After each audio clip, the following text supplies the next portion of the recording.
Hi, hello. Um, hi. We're gonna be talking about something super interesting today, so I hope that the fact that I speak English doesn't like deter you from like really engaging with the presentation because this thing is super interesting, all right? But before we dive into the thing that we are going to be talking about, I just love to tell you a little bit about who's this guy who's talking here. And I could tell you like, I don't know, things that I've done, etc. But what I did was I took my CV and I created like a word cloud so I can explain to you who I am, right? So what do I do? Well, one thing that I do is like development. I really like to like develop stuff, etc. Research. That's what I like. That's my job. I do research, right? Research on knowledge graphs, language models, etc. Well, AI in general. I really love those things. I love other things as well, but that's the brief overview. That's who I am. I work for a big company that is called Accenture, maybe you know it. It's in Dublin, which is where I work because they pay less tax in Dublin. So they, yeah. And, well, I mean, I work in a special like department. It's the department that like does research. So like we work like on, well, research, we publish papers, etc. And that's a little bit about who I am. But actually, I think there's a more interesting question, which is, who are you, right? And what do I mean by this? Well, I'll ask you to like raise your hands and tell me a little bit about you now. So, first question is, how familiar would you say that you are with this thing that's called a knowledge graph? And you just like raise your hand, a lot, a little bit, okay. Okay, so like, okay, some hands, okay, good. Then language models. Okay, more hands, so more familiar like with language models. And I have a third question for you, which is the really important question which like will determine the rest of the presentation. How technical should I try to be? A lot, okay. Okay, good. Yeah, perfect. Yep, good. Good. Good, perfect. Great. So, let's go for the medium level that I guess will appeal to sort of all of you more or less. First of all, some notes. I know I'm making a lot of notes, but I think it's important to say those things first. One very important thing is that sometimes when you're making a presentation, you have to like choose between like being understood and being very specific in terminology, etc.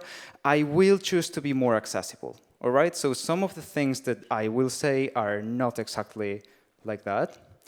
But if you want to get the precise facts, the real information, I will put notes in the presentation to papers and documents that you can check. So if you want, you will have the references, and I will give you the bibliography at the end. So you will be able to check. Okay? Good. Well, third important thing. We will have some sections, and at the end of the section, we will have this sort of pink box. What it means is, key message, thing to remember, okay? We will take those messages, we will have some of them, and then we will remember them. We will put them in a box, and when we finish the presentation, we will have a nice summary to conclude everything, okay? Good. And fourth thing, well, I would have loved to speak in French, but like, I mean, I studied in Sorbonne Université in Paris, but like, it was some years ago.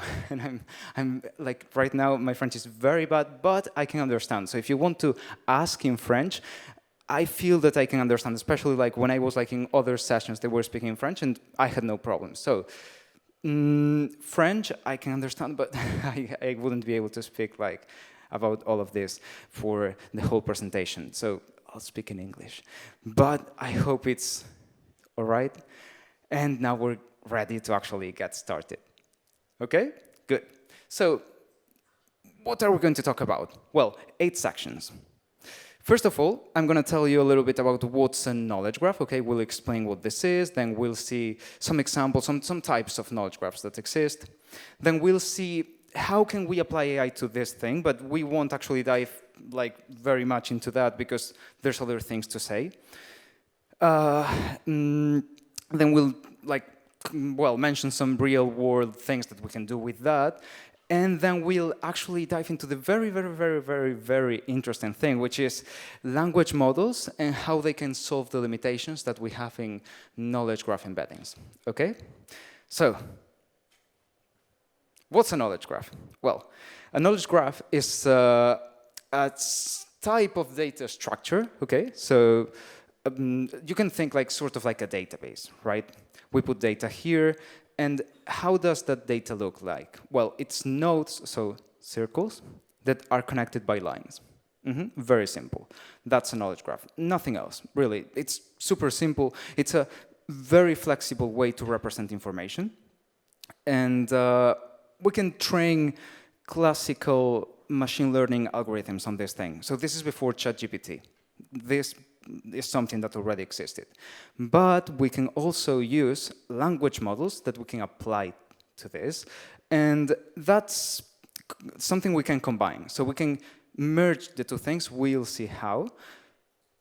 And that's what we are going to be talking about today. Good. Great. First section. Finished. Now, what's the different types of knowledge graphs that we have? Well, I just want to give you like the four main types. One of them is like things like Wikipedia. So like knowledge of this sort that you can see here, right? Like Barack Obama is in the US, blah, blah, etc. Good, that's one of the types, but we have other things. There's a thing that's called a common sense knowledge graph, which is basically telling you things that everybody would know. Like when I wake up, I get out of bed, things like that. Domain-specific knowledge graphs, very technical data, or I think that's honestly not very used, but it also exists. I think that's called a multimodal knowledge graph. Pictures, audio, etc. Out of those four, I'd say that the most work has been done on this common sense knowledge graph thing, just because they're simple. They're like easy to understand, etc. So it's where most research has been done. Pink box, that means thing to remember. Knowledge graphs, they are everywhere because like they are very simple data structures. We can apply this thing to anything. And they are very flexible. Good, great. So the question is, how can we apply artificial intelligence to knowledge graphs? Because up to this point, it was just data structures, but there's no artificial intelligence here. So what are the things that we can try to do with AI on knowledge graphs? Well, we can do a thing that's called link predictions. Link predictions are things like, for example, things that Facebook does. So you know Facebook has like some friends that are connected, and they predict, oh, probably this guy is your friend. That's link predictions. That's something that you can do with AI that you apply to a knowledge graph.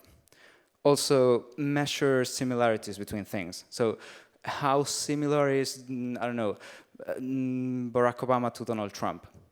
I have loads of information. Both of them are in the US. I don't know, both of them are presidents. Maybe they are very similar in that sense.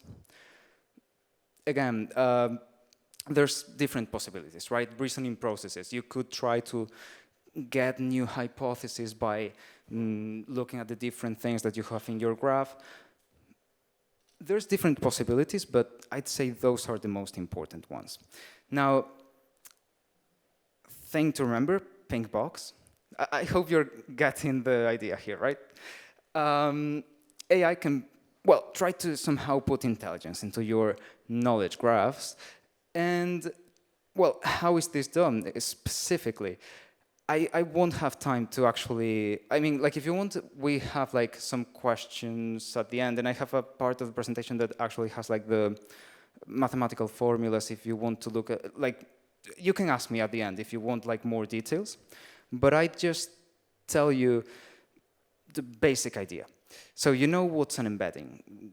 Probably. It's like an idea. Like, for example, a pizza, like if I tell you pizza, you think of something, right?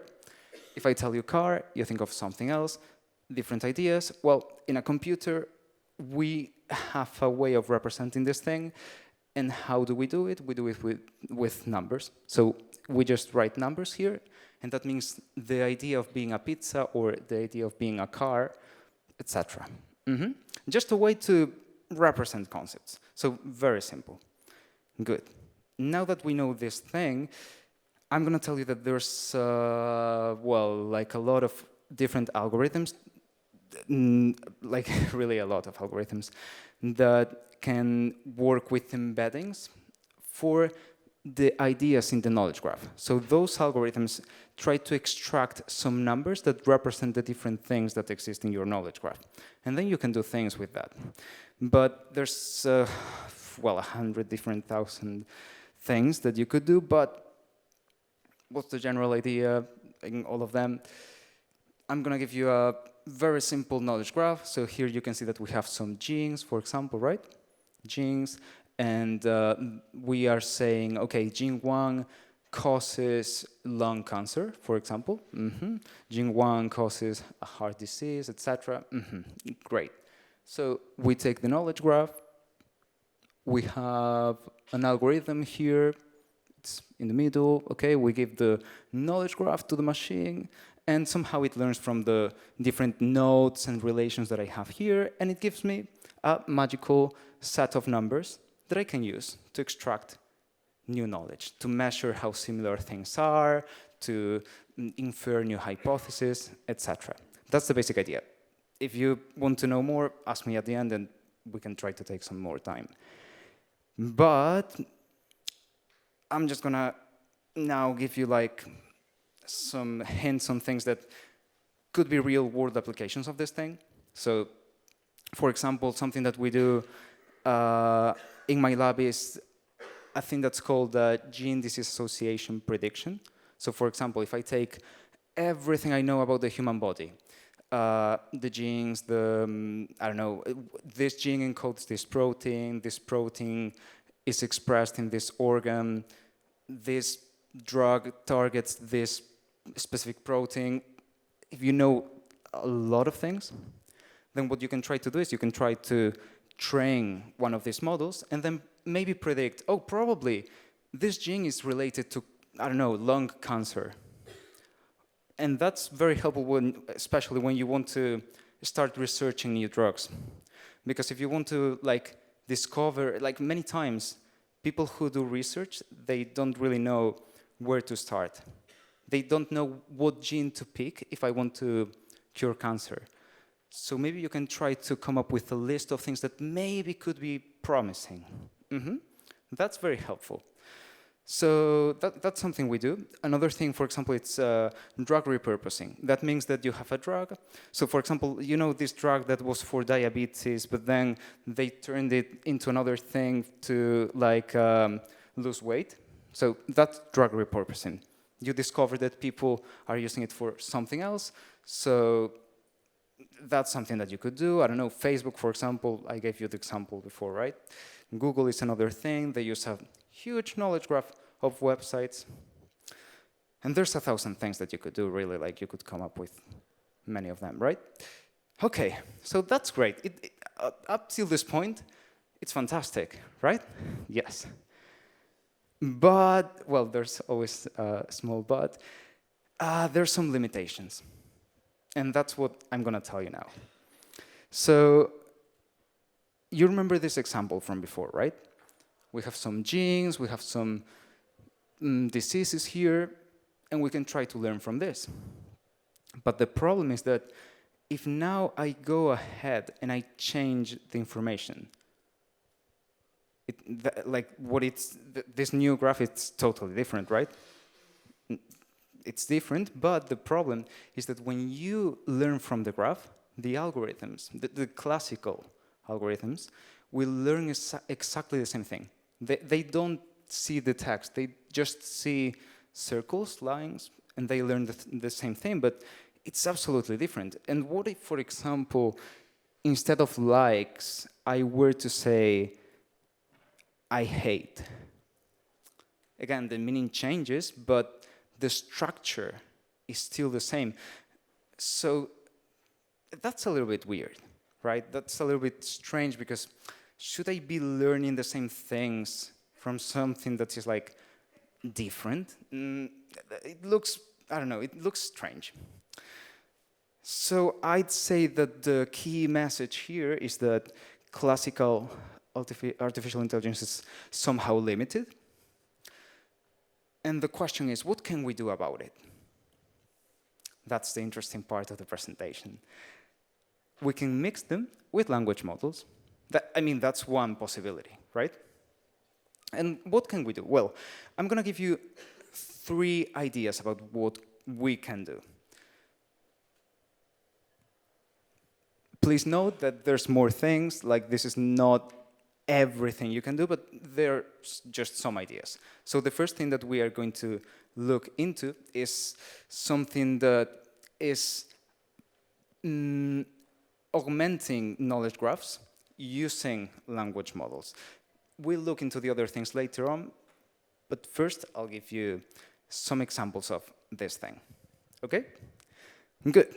So, as you know probably already, when you have a language model, you know a lot of information, right? They know a lot. They've read many websites, many books, etc. So they are smart, sort of. They know information. Good.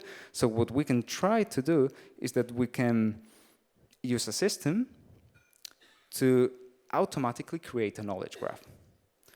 And this is very useful because, in the past, you would have to literally put people working for many years to create the relationships, the nodes, etc. That speeds up the process a lot. So what you do is you have your knowledge graph, and now you extract the different things in the knowledge graph. Head, when you have a knowledge graph, you have a head, a predicate, and a tail. That means, for example, I am a person. What you do is you extract relationships of this type, and you create a knowledge graph. One of the systems that can do that, very simple, is that you have a language model. You have a language model, and you train it, you fine-tune it to be proficient in the task of, I give you something and a predicate, and you give me the thing that comes after. So if I give you, for example, Berlin is the capital of, it will tell me now it's the capital of Germany, right? So that's very simple. It's a very simple approach, one of the first things that was tried, and it's an approach that you can take. But then there's other things, other ideas that people started trying. And there's a thing that's called symbolic knowledge distillation that I think is very interesting. I'll give you the idea now. So, same example as before. You have like some statements, right? Some statements here. You have GPT-3, and you use it to create, and here's the catch, it's not the same thing. You use it to create a very big data set. When I say very big, I say 6 million relationships of this type. So that's a lot. The problem is when you know that when you use GPT, it like hallucinates a lot. So many of the things that you will have here are probably false, right? So the question that the researchers that were working on this asked themselves is, how can we use all of the 6 million things that we have here to get something refined that is actual knowledge? Well, their answer was, we are going to use this thing that's called Amazon Mechanical Turk. Do you know what it is? No? Okay, basically it's like, it's a website. Like you can use the website as well. and I pay like 20 cents per hour to people in Africa to work in their computer. Like, basically it's like exploitation. But yeah, well, what they did was like, okay, let's give tasks to people in Africa or in like countries where they earn like not a lot of money. And they are just gonna tell me, yes, I think this is true. No, I think this is not true. They don't do it for the 6 million things, but they do it for 10,000 of the things. And once they have like an example, a subset of this thing that is 10,000 things, they can actually train another model, which is called a knowledge critic. And the idea here is that this thing will learn to distinguish when something is true or not. So they train this thing, and then they use it to filter the original thing. So what I get in the end, I pass my thing through the knowledge critic, and I go from the 6 million things that I had before to 5 million that are supposed to be true. Very interesting, right? Like, it's like sort of taking GPT and like doing things with humans here, and then I get like a new data set. Very interesting, very interesting. Yes, yes, yes. Well, and yeah, there's some evaluation data. I'm going to skip that. I'm just going to give you a last example of how can I create knowledge graphs using LLMs. And this thing is called, it's called a BERTnet. Basic idea. I give you, I think the strength of this thing is that it's very simple. Like, you see the system and you think, wow, it's very simple, you know? I just give you a prompt. So, for example, the potential risk of something is this thing. And then I give you examples. The potential risk of eating candy is tooth decay. The potential risk of playing games is failing the exam. Good. Then the system, I'm covering the things because it's not super important to look at them, right? It's just about getting the idea. Then the system rephrases my question. So it creates other ways of asking for the same thing, because sometimes, you know, when you ask GPT, if you ask in some way, you get some answers. If you change the question, you get other answers. So it basically rephrases the question many times. And then uses like a method to decide what are the best ones, like the best questions that I can ask. And once I know what are the best questions, I can actually go ahead and extract, like use the best questions to extract the knowledge. So this is super simple because I just need a question and some examples, and then I get information. Is it 100% true or not? Well, it's a bit hard to say.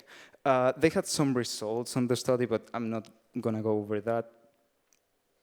But at least it's some attempt, you know, like there's potential ground for work here. So I think that's very interesting. Again, the strength. It's automatic, it's super simple, great. So we've covered this part of creating knowledge graphs using LLMs. But now, what we can actually do is something a bit different. I'm going to tell you some ideas on how we can use knowledge graphs to answer questions. So I get a question, I look in my knowledge graph, and I give you an answer. This thing is, it's called Oreo LM. Why is it Oreo? You know, like Oreo have like layers of things. So, well, that's a little bit the idea. What it does is it takes a language model and it takes a knowledge graph. And it makes the language model interact with the knowledge graph many times to try to get to an answer. So, for example, so in traditional methods, you would have like some sort of reasoning sort of processes that would try to extract an answer. Here we have the question, what cheese is used to make the cannoli? So maybe you could try to, I don't know, identify cheese, go to your knowledge graph, looks like blah, blah, blah. That's the traditional approach, but sometimes it doesn't work because there's no direct connection or you just don't know some things. What they do in the Oreo LM approach is they have a knowledge, language model, and they have a knowledge graph.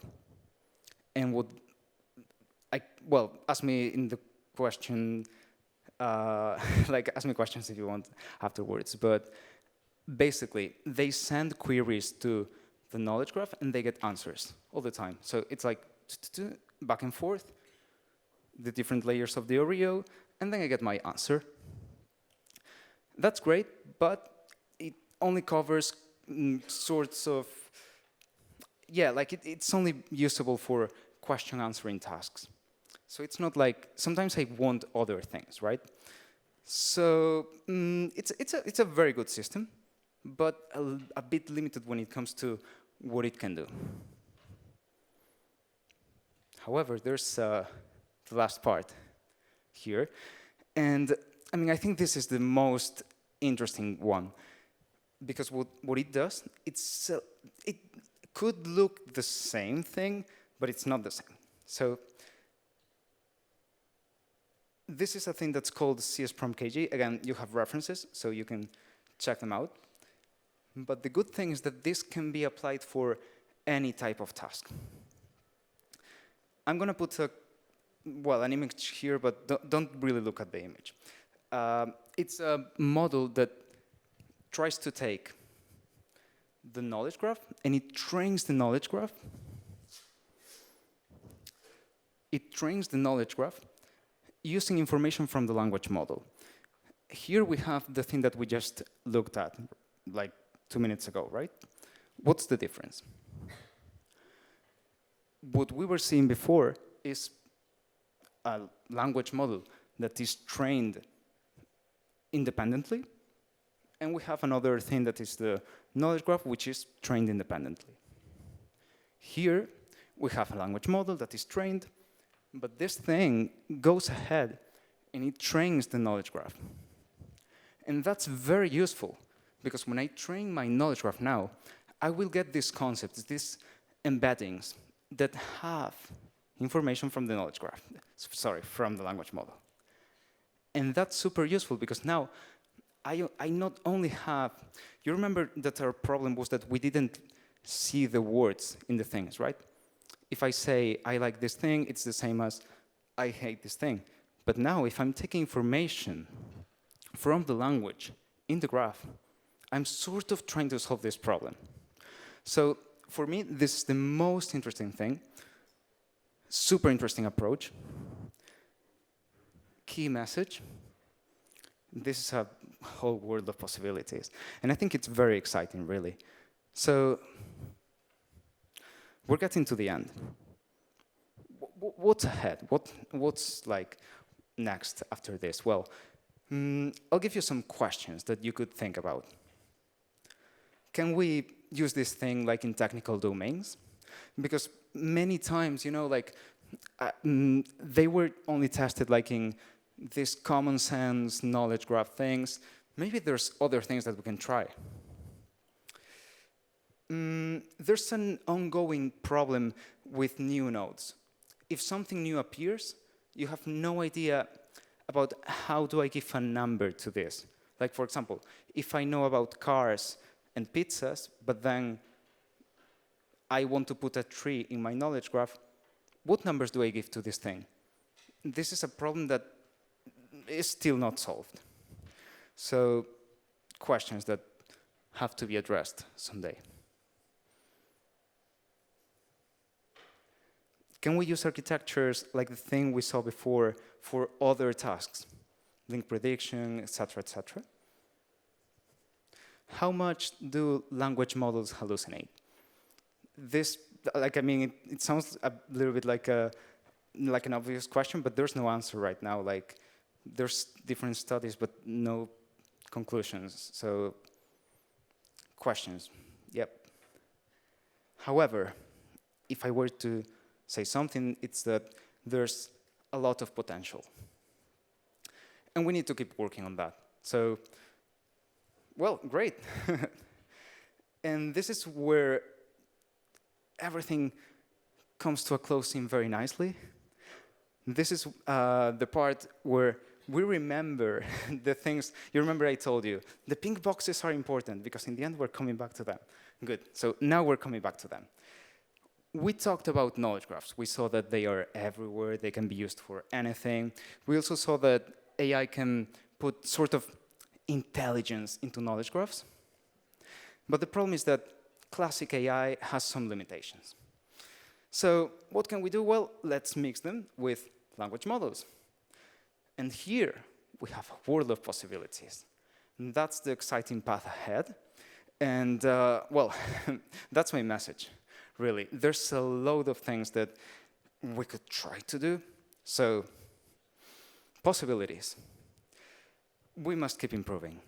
And I'm saying we must keep improving, but I'd also love to improve myself. So now I'd love to ask you for a favor, which is that if you can scan this QR code to help me improve.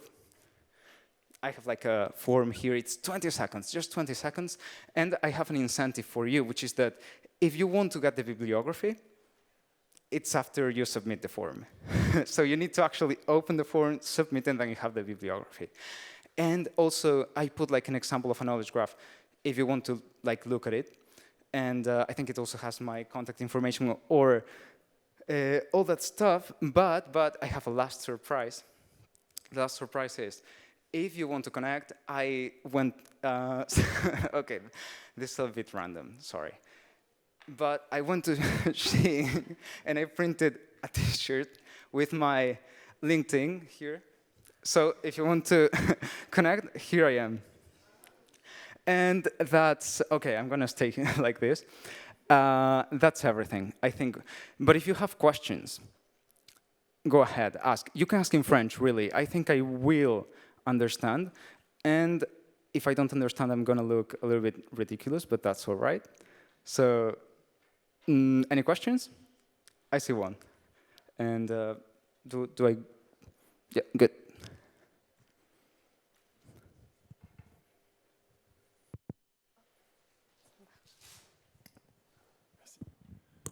Let's say I spent 1,000,000 years building my knowledge graph, but it's industrial, it's engineering side, it's very pure, it's valid.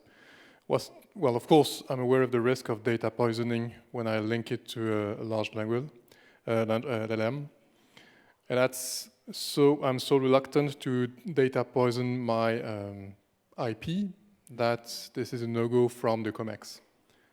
What's your take? Well, I mean, that's very important. And for example, the thing that we work with, like genes, medical data, that's something sensitive as well. Yeah, there's no ambiguity. It's a pure engineering data, and you treasure it. So linking anything to it is risky, both politically and technically. Yes, I would agree, but to a certain extent, because like the strength of the knowledge graphs is also that they are very explainable. So let's say that you mix them with LLMs, and you start getting weird predictions. You can still explain or try to see what were the connections in the original knowledge graph. Because with LLMs, the problem is that you can never explain where you got some answer. So like, if you start asking ChatGPT about medical stuff, maybe you will never know if that makes sense or not unless you have like, I don't know, like a doctor that you go and ask. But with a knowledge graph, if you try to mix it somehow with an LLM and you get like, well, shitty predictions, like you still can go and look at the original thing that you know that is true and like you spent 1,000,000 years, et cetera, as you were saying, working on that thing. So you go there and you see the knowledge graph and you say, oh, okay, that doesn't make any sense. Let's go back, let's rework the whole thing. And that's the argument in favor, retrieving hidden information from the knowledge graph, which is easily, in an interactive way, retrievable by the LLMs. So that's all in favor, and it creates great slides from the COMEX. But then there is a risk of putting new information into it, and that, again, the data poisoning. Yeah, no, I mean, especially maybe you're thinking about like these techniques to extract things from language models and build knowledge graphs, right? Yes. I agree. That's a risk. I wouldn't use it right now with things that are very sensitive. Like, yes, ChatGPT or in general, language models, they tend to hallucinate a lot. So even if you try to, you remember this this thing that's called symbolic knowledge distillation. They were trying to filter like things from users, but still, are you sure that it's real information? No. So yes, there's still like a level of carefulness, of like being careful that you need to still apply to the thing. Yeah. Small comment, change management, that key when embedding new nodes, adding new nodes, because you can't afford spending 2 months to retrain the model every time you add some new information. So how do you solve that problem when new information is available? How do you enhance what you have in hand? That will be key. Yeah, that's the problem. I mean, literally, that's there was like one of the well, it's a problem. I mean, like literally, it's like an open question. It's a real issue. Like sometimes you can try to adapt it to what you have and make it similar, but like really, there's no answer right now. I'd say it's one of the main weaknesses of these things. But it's a great question, really. But the answer maybe a little bit unsatisfying. I think maybe you had another. Yeah. Thank you. Thank you for the presentation. It was great. So I'm curious about the multimodal approach. So you told that there is a part of knowledge graphs that use various types of information, and we know the text is a fraction of information we can get in the real life. So there's images, videos, audios, and so on. So we can all combine in the knowledge graph. And the question is embedding. So because text and images and everything has not the same length of embedding. So I'm curious, have you seen something in literature which is working on it right now? Great question. Great question. I love that question. No, I mean, if I've seen anything, no, I haven't. Maybe there's something and I haven't seen it, right? But no, like, again, like the main chunk of work is just like on the common sense knowledge graphs, et cetera, multimodal. I only see the, like, that thing being named, but I've never seen a multimodal knowledge graph, like, and like, if you look like into the knowledge graph databases that exist, most of them, I don't even think they have support for video or audio. So it's like, they're really not used in general. They're interesting. And I mean, there's possibilities to combine them with embeddings from knowledge graphs, because it's one of the things that we are thinking about right now in like my lab. Like especially what we wanted to maybe try is like, like sometimes the medical data that you have is not only text. It's not like clinical notes only. Sometimes you have like, I don't know, like scans from people or like all sorts of things that could be images. Is there a way to merge the two things? Maybe there's some research. So there's some research that was done in other fields. Like, for example, when you have, like DALL-E and those systems, it's you give text and then you get an image. So they are merging those things, utilizing things like clip. Maybe I think you know a lot about that. So maybe clip like rings a bell. Oh my God. Okay, never mind. So yeah, like there's systems, but to answer the question very briefly, there's nothing here yet. Thank you. Maybe someday, possibly. I don't know if we have maybe online questions.